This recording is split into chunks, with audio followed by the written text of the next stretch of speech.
دعوت اسلامی بہت بڑی نعمت ہے. جو لوگ اس پر خواہ وہ انگلی اٹھاتے ہیں نا، بس اللہ ان کو ہدایت دے. یہ بہت بڑی نعمت ہے دعوت اسلامی، اور ایمان کی حفاظت کا مضبوط قلعہ اللہ نے ہم کو عطا کر دیا. اپنے بچوں کو دارالمدینہ، تو مدرسۃ المدینہ، تو جامعۃ المدینہ، تو بڑے ہیں مدرسۃ المدینہ بالغان، ان کہ بس اس حساب کتاب میں رکھیں، درس دیتے رہیں، 12 دینی کام کرتے رہیں، درس سنتے رہیں، ہفتہ وار اجتماع اٹینڈ کرتے رہیں، مدنی مذاکرے، مدنی چینل، صرف مدنی چینل گھر میں رکھیں. آپ کا عقیدہ کہیں نہیں جاتا انشاءاللہ.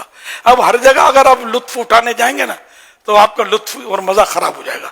خطرہ یہ ہے کہ چاروں طرف جو نہیں وہ دن دناتے پھر رہے ہیں، طرح طرح کے، یہ سمجھو ایمان کے ڈاکو بھی اس میں شامل ہیں جو دن دناتے پھر رہے ہیں، طرح طرح کے چوغے بدل کر، چولے بدل کر، اور چکنی چپڑی باتیں اور تفصیلات کبھی کبھی عرض کرتا رہتا ہوں لیکن ہم زیادہ بول نہیں سکتے.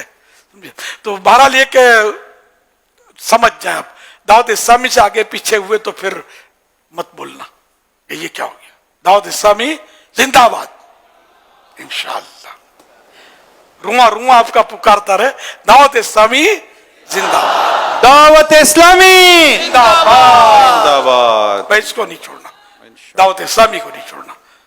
یہی آپ کی صحبت، یہی آپ کا دوست، یہی دعوت اسلامی، آپ کا اوڑھنا بچھونا، مائی باپ، سب کچھ دعوت اسلامی انشاءاللہ. انشاءاللہ ایمان کی حفاظت کا بڑا اس میں سامان ہے. اللہ پاک ہی حفاظت کرے گا، ہماری بھی حفاظت کرے گا، آپ کی بھی حفاظت کرے گا، ہمارے ایمانوں کی حفاظت فرمائے گا.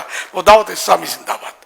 اگر دور کہیں مجھے سن رہے کہ ہمارے یہاں ماحول نہیں ہے دعوت اسلامی کا، مدنی چینل ہر جگہ پہنچ ہی رہا ہے تقریباً، اور یہ کہ آن لائن کے ذریعے بھی ترکیب ممکن ہوتی ہے. کوئی دینے کہ صورت ایسی بس ہو کہ دعوت اسلامی سے آپ کا لنک رہے، انشاءاللہ مدینہ مدینہ ہو جائے گا.